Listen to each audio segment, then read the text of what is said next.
Jacob is not a biblical figure generally mentioned as a model of success in life. But Jacob is a good model that shows the detailed story of humans who need salvation more than anyone else and God who saves these humans.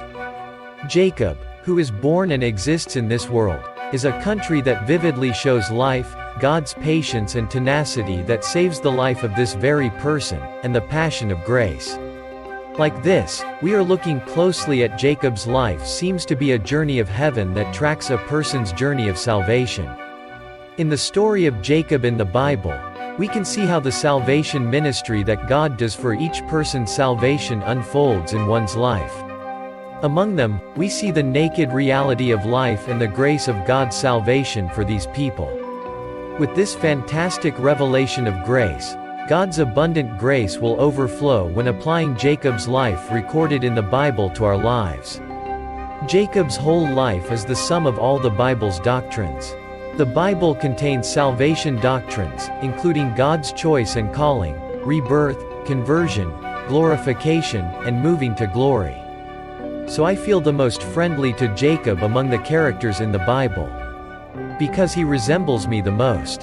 The word, O worm Jacob, which is this website's name, and the word in Isaiah's book, is his name.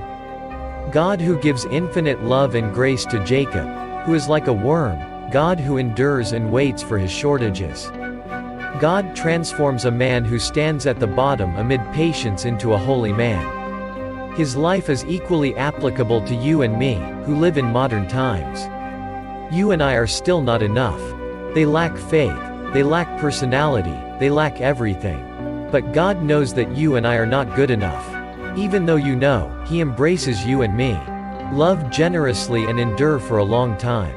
However, God does not stand by or neglect. Someday, like Jacob, you and I will be true children of God from worms. So don't be discouraged by what you lack now. If God does not give up on you, you must not give yourself. God is gracious. And the road is patient. Let's get closer to God. That's what you and I should do. For a long time to come, you will see God's touch and method of touching Jacob. Through my website. As you study Jacob's life, you will find a surprisingly meticulous and gracious touch on God's handling of earthworm-like humans.